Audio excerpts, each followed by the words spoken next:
forget to like and subscribe. Ladies and gentlemen, get ready to be swept off your feet by an individual whose career is as diverse and as passionate as it is thrilling. Our guest is a force of creativity, talent, and relentless pursuit of excellence. Born and raised in Manitoba, he's a Canadian actor, writer, filmmaker, and host extraordinaire. From captivating audiences in cinematic gems like First Person Shooter, A Kiss Before Christmas, and the compelling series Burden of Truth, along with Tribal, his magnetic performances have not only earned him recognition, but also an ACTRA Manitoba Award for Outstanding Performance in First Person Shooter, a testament to his extraordinary talent. But his journey to the silver screen began far from the lights of Hollywood. After graduating from Brandon University with a major in sociology and a minor in psychology and drama, he took an incredible leap across continents, immersing himself in Mandarin pop culture in China for nearly 2 decades. From becoming a lead singer and guitarist, winning awards in singing competitions, to becoming the face of the NBA in China through the show NBA Made in China.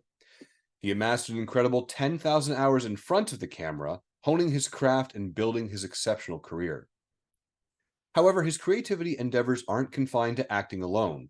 He's a multifaceted artist, having produced, directed, and written an array of captivating projects, including educational segments, travel specials, and gripping documentaries. His commitment to storytelling extends to his filmmaking journey, where his shorts and features like The Callback and Skate Like a Girl showcase his prowess behind the camera. In the ever-evolving landscape of entertainment, he stands tall as an artist who doesn't just create content, but crafts experiences. His relentless pursuit of excellence and passion for story continue to redefine the boundaries of creativity. Get ready to be inspired and thrilled as we delve into the incredible world of Chelsey Mark, a maestro on the screen and visionary of a storyteller. Chelsey, welcome to our show, and thank you so much.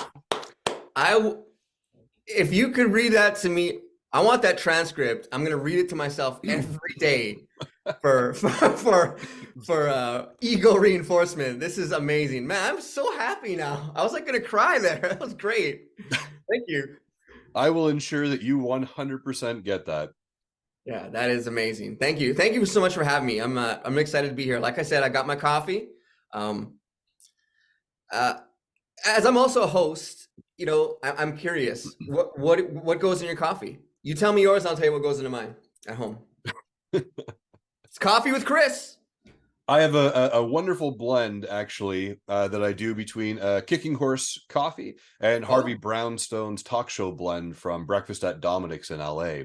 I blend the two together, and I have a powerful kickstart and a nice, smooth blend that I can drink all day. Oh my God, this is great.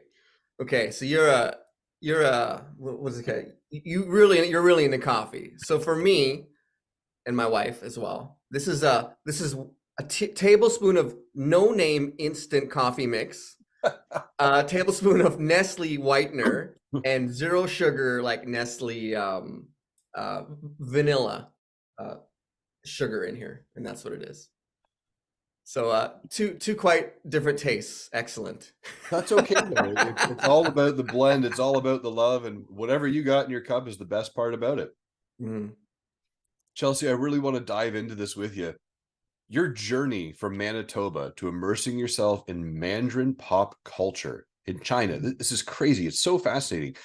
How did your experience in China shape your perspective as an artist? Oh man. So first of all, you're probably wondering why I chose China. So I am my dad is from China. So he was born and raised in China. He came over when he was 6 years old.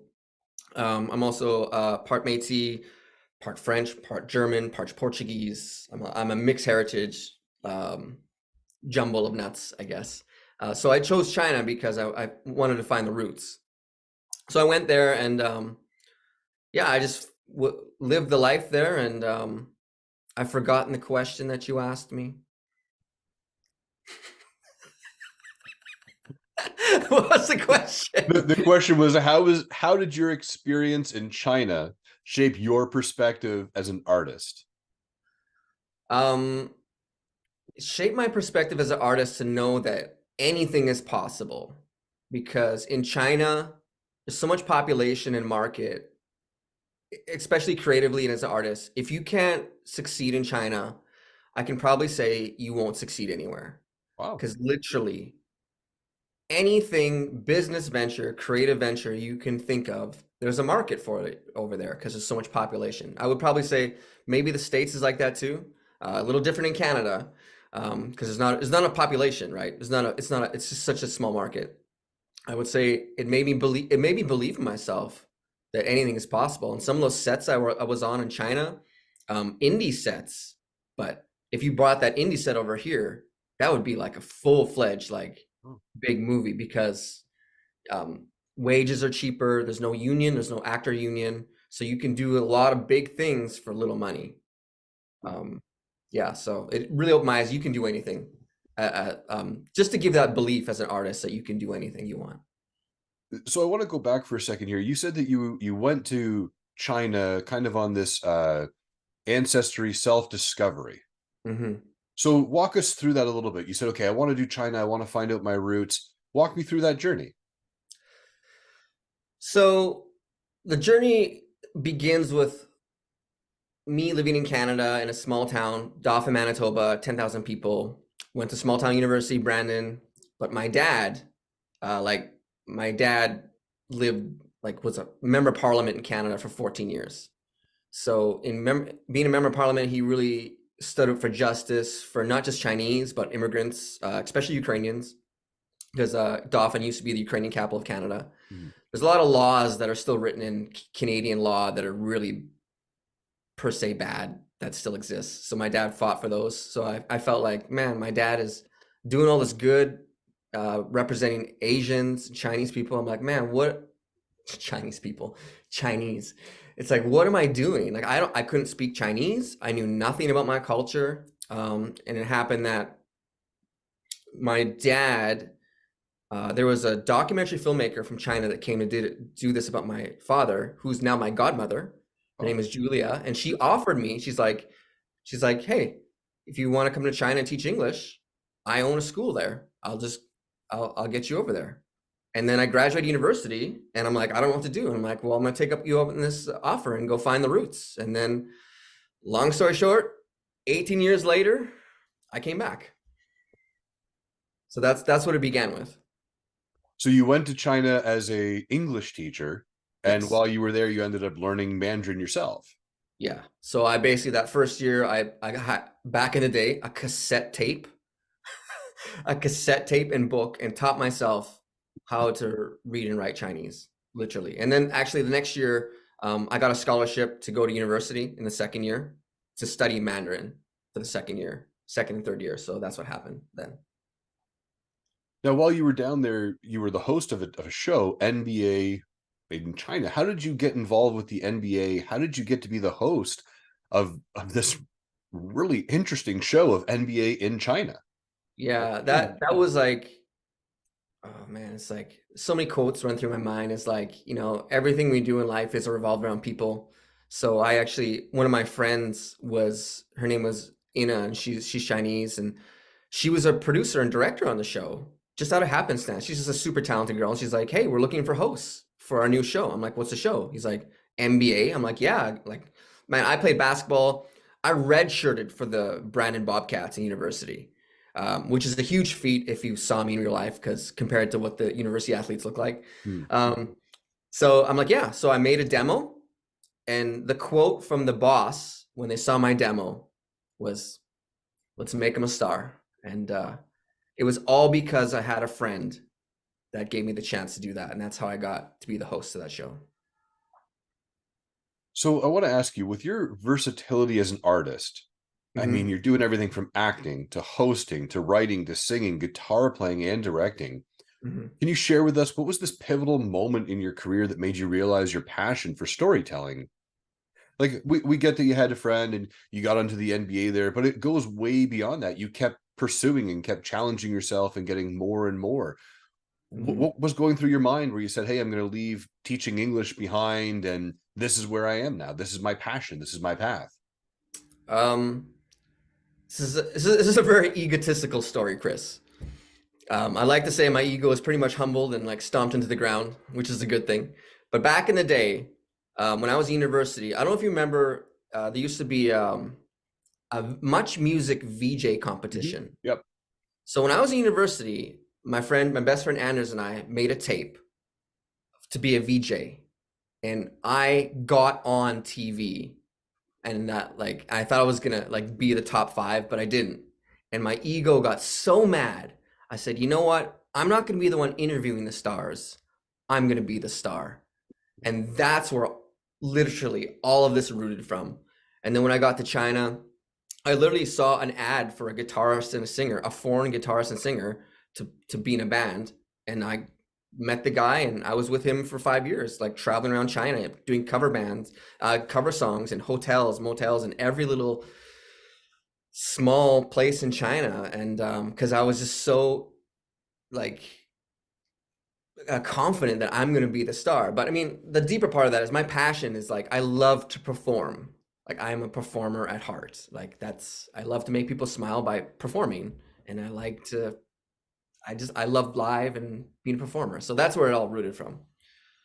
So when we talk about this, I want to ask, knowing that about yourself at that Mhm. age where you could have been anything and done anything, how do you believe that knowing your passion at that particular moment in your life really helped shape who you are? Just knowing that this is what it was. How do you think that made your decision making moving forward? I would say from getting jobs that I hated. So I took some more English jobs and I hated them so much. Like I took a couple weird jobs and the just knowing that I don't want to go somewhere I don't want to be, and I want to be somewhere where I want to do what I love doing. That's what really like instilled it for me. It's not like I was cognizant of being like, "Oh, this is my passion. I'm doing this." I was just going. Like I'm like, "No, like I'm going to be a great performer and like I'm just going to perform my whole life. This is it." Like I wasn't cognizant of, like that's my passion in my head. It's just I just did what I did. I love this story. And what I want to ask you is, how do you really find this balance of energy between the spontaneity required for live hosting, right? Mhm. And mixed with the precision and creativity needed for scripted performances?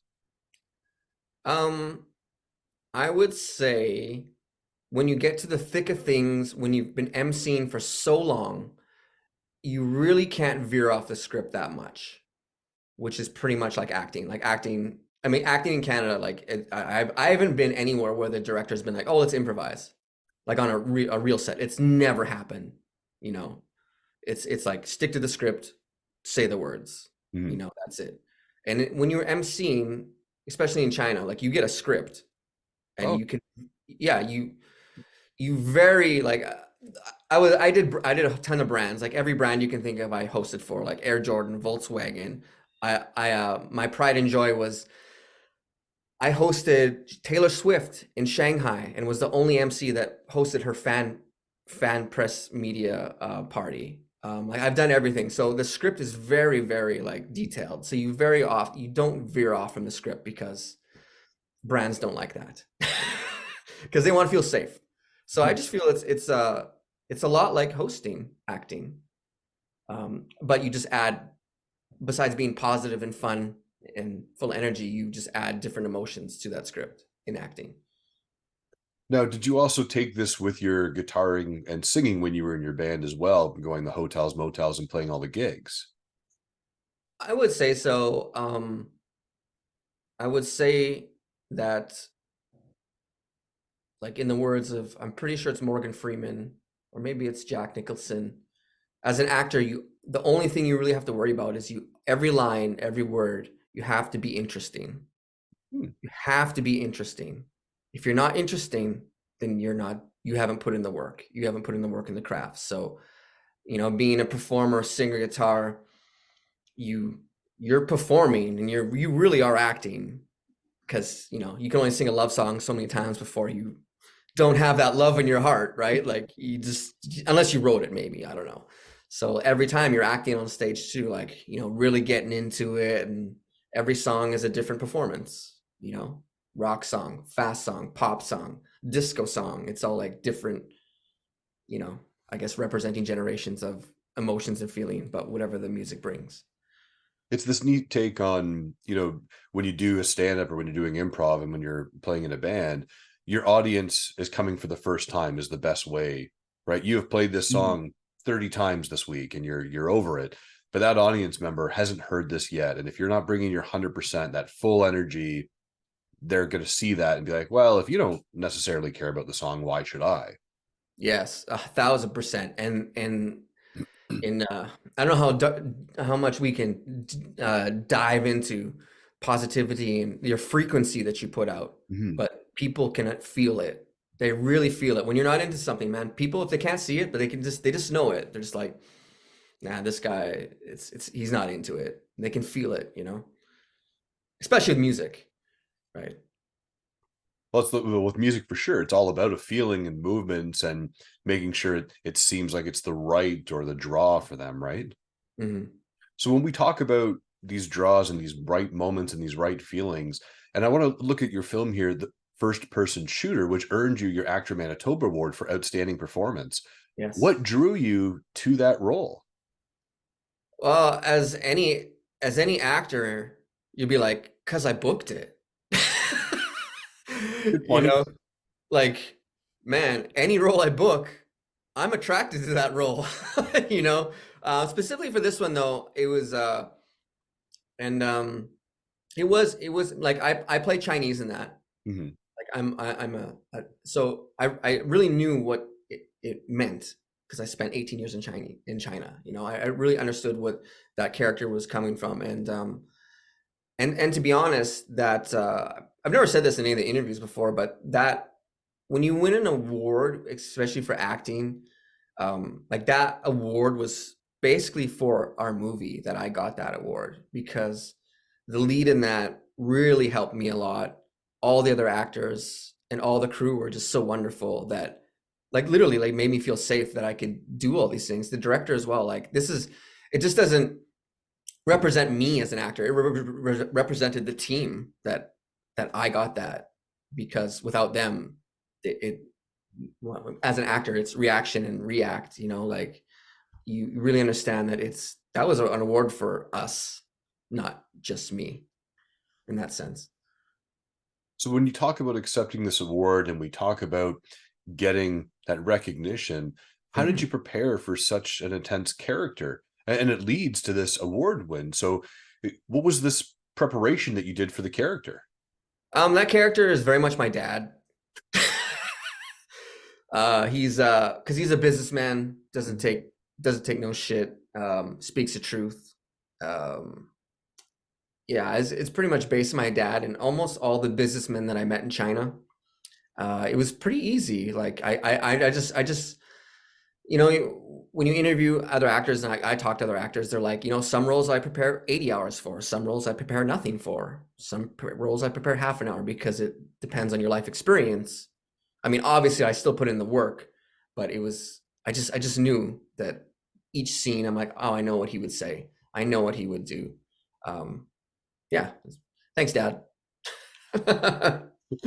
And with this performance and with this production, was there any challenges that stood out that you can remember of like, oh man, that was a very challenging emotional moment for myself on set in this character? Um, I would say not from the acting so much. Like I said, I was surrounded by such great actors. Everything just came so easy, and the director was amazing, like just great. The whole crew was great. Like it was such a my favorite. That was probably my favorite experience on set in China and Canada was that. Like it was such a wonderful experience. But the one thing that wasn't emotional that was hard for me is that I was playing younger, so I had to dye my hair. They had to dye my hair each time I came in. And that because it was an indie, you couldn't spend a lot of money on high quality dyes. So every time I went home, I had to wash it out, and it would literally almost stain my bathroom sink.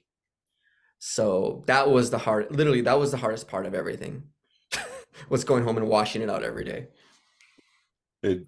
It's one of the funniest things if you've never been on an indie set where there are limited budgets. anybody listening to this will be like, I know exactly what he's talking about. It stained my Mhm. shirt or it stained whatever. It's a very unique experience. But if that was the worst, or if that was the most challenging piece, I mean, It hey, I think was. it'd be great. Yeah, it was just a wonderful time. I don't know.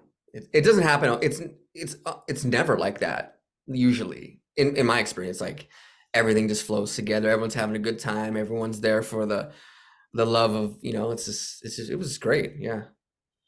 So, Chelsea, your work spans different genres and mediums. And when we talk about having a joyous, emotional piece on first person shooter, but then we also look at other projects like Burden of Truth and A Kiss Yeah. Before Christmas, which are kind of polar opposites here. What is that mental load like for you where you have to prepare for Burden of Truth and then you come into something like A Kiss Before Christmas? Um, yeah, and also very different sets as well. Just like insider tips, like the crew from Burn of Truth Mm. was all from Winnipeg. Kiss Before Christmas? Yeah, Kiss Before Christmas, man, that was like I can't remember the star's name. It was Terry Hatcher and James. James, I apologize, James, but he was a producer. He brought in the main crew from Toronto Mhm. to Winnipeg. So that was like two different experiences. And yeah, I would just say it all those things come down to I've been really blessed to work with nice directors that pulled me aside, like the director in Burden of Truth. Um, the first time I did the first take, and I know his systematic thinking, like I was a different person, but it got the reaction from the lead that he wanted.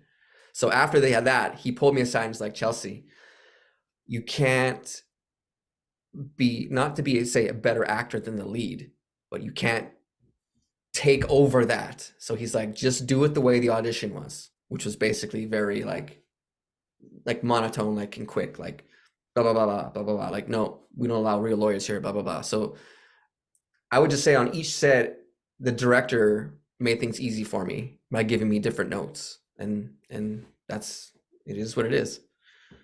So when we talk about being on different sets and these different experiences, you Hmm. yourself, you have these short films to your features, like Skate Like a Girl, with your directorial ventures displaying deep connection to storytelling. So, how do you look at a particular narrative or story with your experience, and how does it influence the choice that you choose going forward? Um, I would say as a filmmaker, it's very easy when you direct yourself. Hmm. And I would say that your confidence goes up 1,000,000,000% because you only have to answer to you. And you don't have to worry about if your choice wasn't what someone else wanted, because you know that choice was right because you wrote it and you're directing it. So I would say that that's very easy. When you're directing yourself, it's the easiest thing in the world for me, anyways. Um, Once again, I forgot the question. It's just exploring different types of narratives in your story. So, because you have this wealth of experience behind Mhm. you, it's just when you're doing your own content, how do you know the narrative? How does that influence your decision with the story itself? Um, I would say I just everything I do, I try to pull from my experience in life and put it into that. Like I would be like, oh, I remember I was in this situation. This is how I felt, and this is how I'm going to play it because Mhm. I have that experience. And I try not to be cliche. Never like for me, that's like the ultimate no-no. If I've heard it somewhere else in a movie or seen someone do it, I'm not going to try to do that because it's too cliche for me and it's not interesting and it's not part of me. So I try to just to bring parts of Chelsea in everything that I do or that I've experienced. So, with your experience and with you bringing Chelsea to every role, you've been fortunate to work on projects like Tales from the Loop, The Yes. Cheerleader Abduction. Are there any particular roles or genres that you're eager to explore from an acting perspective in your future?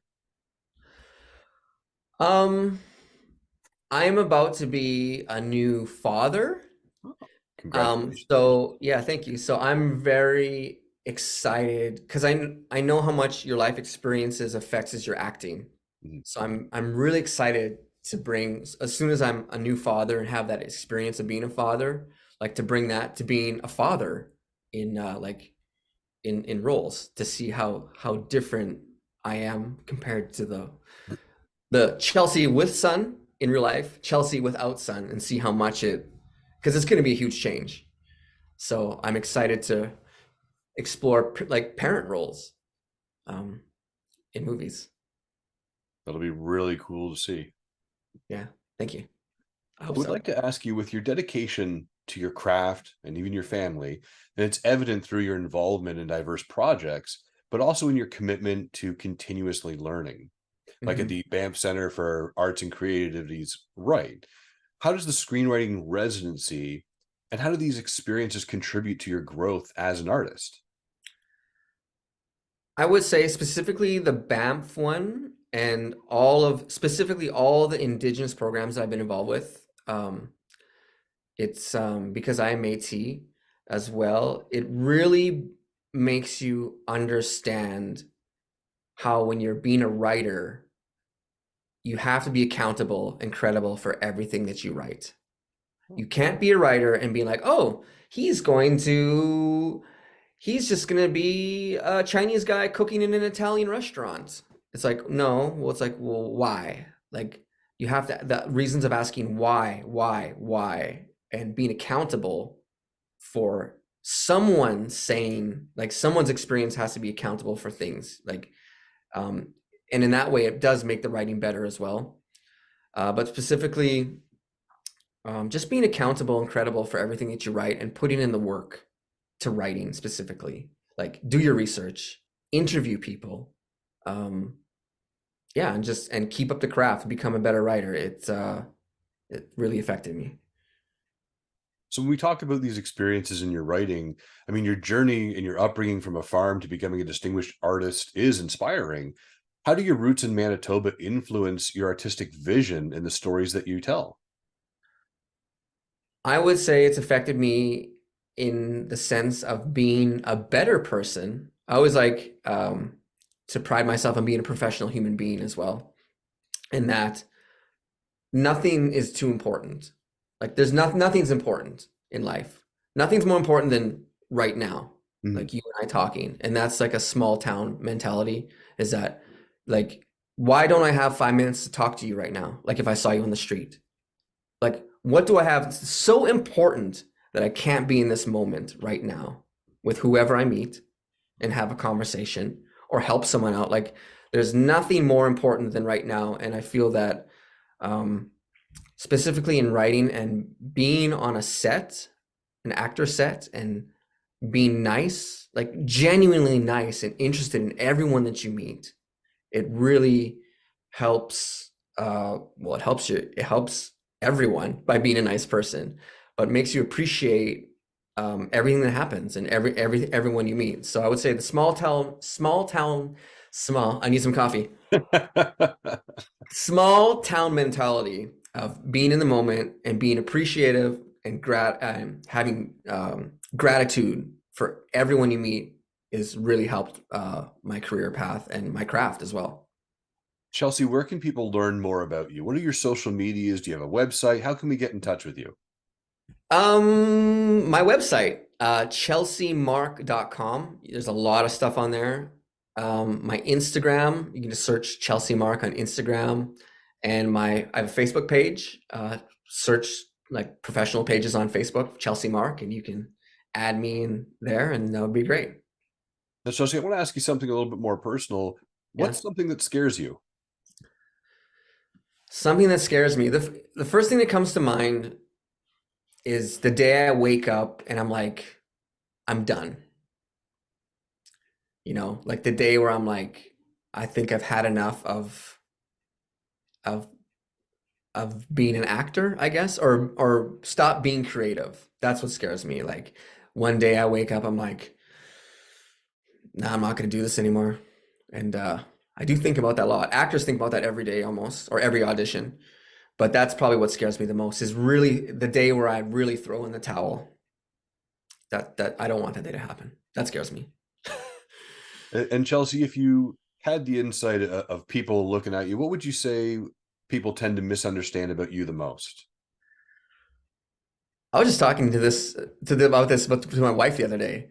Is that I feel that nice nice, genuine, giving people often get misrepresented as having no skills.